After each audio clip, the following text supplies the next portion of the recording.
So hello everyone, this is Varsha and welcome back to Mastermind. तो जैसे कि तुमने इस वीडियो के टाइटल में देखा, this video is going to be really important if you are an ICSE और an ISC class 12 board student, because यहाँ पर चाहे तुम क्लास 10 में हो चाहे क्लास 12 में, तुम्हारा यहाँ पर बोर्ड एग्जाम्स होने वाला है। और इस पर्टिकुलर वीडियो में हम कुछ ऐसा मिस्टेक्स को लेकर डिस्कस करने वाले हैं जो कि तुम्हें अवॉइड करना है in the board exams, and you have to avoid this in your pre boards also if you want to score good marks in your exams.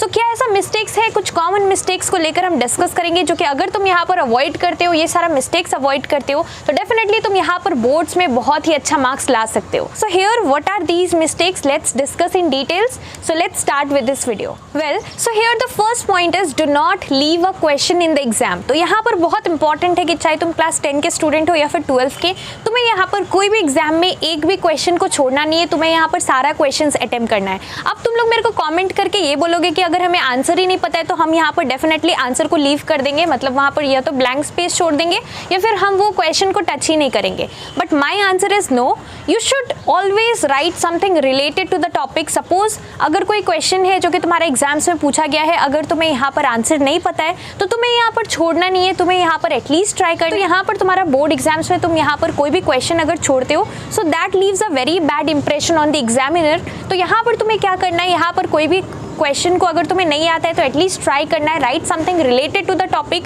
और write something useful, but do not leave it blank. This is very important and same goes for your MCQs as well. अगर यहाँ पर MCQ का कोई question है जो कि तुम्हें नहीं आता है तो डेफिनेटली कुछ लोग क्या करते हैं, अगर तुम्हें नहीं पता है तो तुम यहाँ पर ट्राई भी नहीं करते हो। MCQs तुम्हें आंसर देने में क्या जा रहा है, यहाँ पर तुम्हें 4 पॉइंट्स मतलब 4 ऑप्शंस रहता है। तो यहाँ पर कुछ स्टूडेंट्स, यहाँ पर 10% स्टूडेंट है जो कि यहाँ पर कुछ भी नहीं करते।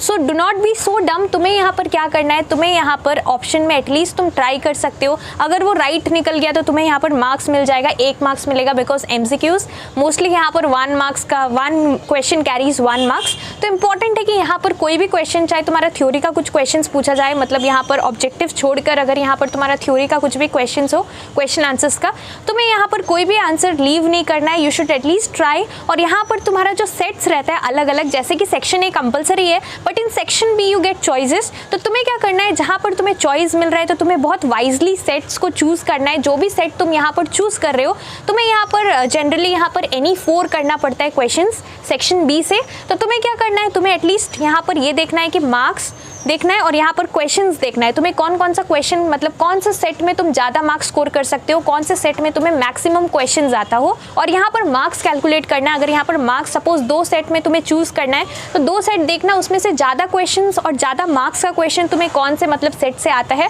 तुम्हें वही सेट को चूज करना है। ऐसा नहीं है कि रैंडमली तुमने पहला क्वेश्चन पढ़ा और तुम्हें लगा कि तुम लिख सकते हो तो तुमने उस सेट को चूज कर लिया। उसके बाद का जो 3, सपोज यहाँ पर 4 क्वेश्चन है एक सेट में, तो तुम्हें फर्स्ट वाला आता है, बाकी 3 नहीं आता है, और इसमें से तुम्हें फर्स्ट आता है, लास्ट आता है और बीच का कुछ क्वेश्चन है, 2 क्वेश्चन जो तुम्हें नहीं आता है। तो तुम्हें बहुत अच्छे से सारा क्वेश्चन एक बार गो थ्रू कर लेना है, उसके बाद ही डिसाइड करना है कि तुम सेक्शन B से कौन सा करने वाले हो।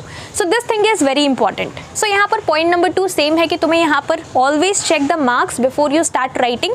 यहाँ पर तुम कोई भी क्वेश्चन अटेम्प्ट कर रहे हो तो मार्क्स के अकॉर्डिंग करना है। ऐसा नहीं है कि रैंडमली सपोज तुम्हें कोई भी डेफिनेशन पूछा गया है, definition it carries suppose 2 marks और तुमने यहाँ पर 5 मार्क्स का बहुत ही इलेबोरेट कर लेंथी आंसर लिख दिया, तो ऐसा तुम्हें बिल्कुल भी नहीं करना है। बिकॉज हियर अगर तुम यहाँ पर 1 पेज का भी आंसर लिख रहे हो for just 2 marks, you will be getting 2 marks only, right. But इसकी वजह से जो टाइम तुमने यहाँ पर यूज़ किया, जो टाइम तुमने यहाँ पर इन्वेस्ट किया, उसकी वजह से तुम बाकी सारा पोर्शन जो कि सेक्शन B का 5 मार्क्स का क्वेश्चन, 4 मार्क्स का सपोज कोई क्वेश्चन है, वो तुम्हारा टाइम पर कंप्लीट नहीं हो पाएगा। There will be shortage of time because here the time duration that you get in your board exams that is very limited. अगर तुम यहाँ पर ISC के स्टूडेंट हो तो तुम्हें यहाँ पर 3 आवर्स मिलेगा, और अगर तुम क्लास 10 के स्टूडेंट हो तो मैक्सिमम सब्जेक्ट्स में यहाँ पर तुम्हें 2 आवर्स मिलने वाला है। तो टाइम को बहुत अच्छे से मैनेज करना है और यहाँ पर तुम्हें मार्क्स देखना है, मार्क्स के अकॉर्डिंग ही आंसर करना है।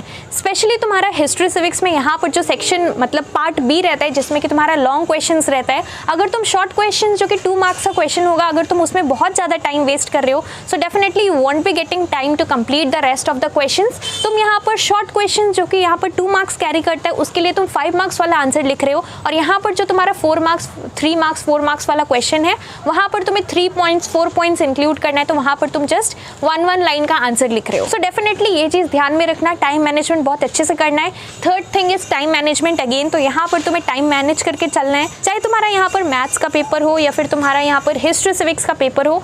बहुत इंपॉर्टेंट है कि टाइम को अच्छे से मैनेज करना है। Here if you do not manage the time then definitely तुम्हें सब कुछ आता होगा लेकिन तुम यहाँ पर टाइम पर कुछ भी कंप्लीट नहीं कर पाओगे। तो बहुत इंपॉर्टेंट है कि यहाँ पर तुम्हें क्या करना है, it is not important to go serially, you have to choose the questions. जो क्वेश्चंस तुम्हें अच्छे से आता है तुम्हें पहले वो सारा क्वेश्चंस को चूज़ करना है और वो सारे क्वेश्चंस को करना है, और यहाँ पर जो रेस्ट ऑफ द क्वेश्चन जो कि यहाँ पर पेंडिंग है वो तुम लास्ट में सोच कर अच्छे से आंसर लिख सकते हो। लेकिन पहले तुम्हें यहाँ पर क्या करना है, your first impression is your last impression, right. तो तुम्हें यहाँ पर क्या करना है, पहले जो आंसर अच्छे से आता है जो कि तुमने बहुत अच्छे से पढ़ा है and you can easily right the answers properly, तुम्हें वो सारा क्वेश्चंस को पहले चूज कर उसको कर लेना, उसके बाद तुम्हें रेस्ट ऑफ द क्वेश्चंस करना है। But then again there is a rule, अगर तुम सेक्शन ए पहले स्टार्ट कर रहे हो तो पूरा सेक्शन ए अगर तुमने कंप्लीट नहीं किया है तो तुम यहाँ पर सेक्शन बी में नहीं जा सकते, तुम्हें यहाँ पर पूरा एक सेक्शन कंप्लीट कर ही दूसरा सेक्शन में मूव ऑन करना है। And here it is very important कि सपोज तुम सेक्शन बी का एक सेट कर रहे हो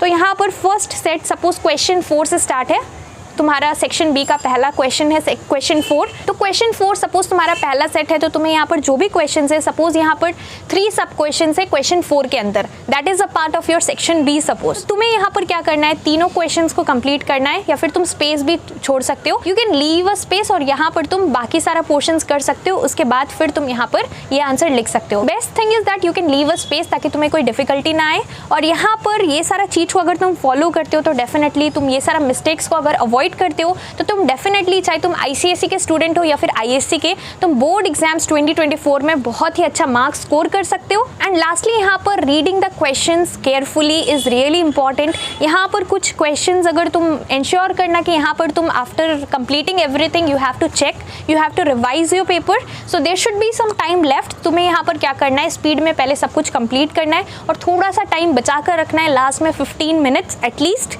10 to 15 मिनट्स होना चाहिए ताकि तुम पूरा पेपर तुमने जो भी लिखा है तुम रिवाइज कर सको, चेक कर सको and ensure that you have not left out any question. तुम्हें यहाँ पर कंफर्म कर लेना है कि यहाँ पर कोई क्वेश्चन तुम्हारा मिसिंग तो नहीं तो अगर तुम यहाँ पर कुछ भी यहाँ पर भूल जाते हो लिखना तो डेफिनेटली यहाँ पर तुम्हें मार्क्स नहीं मिलेगा। And definitely it is very important that after you complete everything you have to revise, you have to check the spelling mistakes and all, and साथ ही साथ क्वेश्चन को इंश्योर करना है कि तुमने यहाँ पर सारा क्वेश्चन अच्छे से किया है, ये जरूर चेकआउट कर लेना। सो this thing is really important. और यहाँ पर क्वेश्चन MCQs में suppose which of the following is not a question दिया हुआ है और तुमने नॉट रीड नहीं किया, उसके वजह से तुम्हारा यहाँ पर आंसर डेफिनेटली गलत हो जाएगा, गलत ऑप्शन तुम टिक कर दोगे।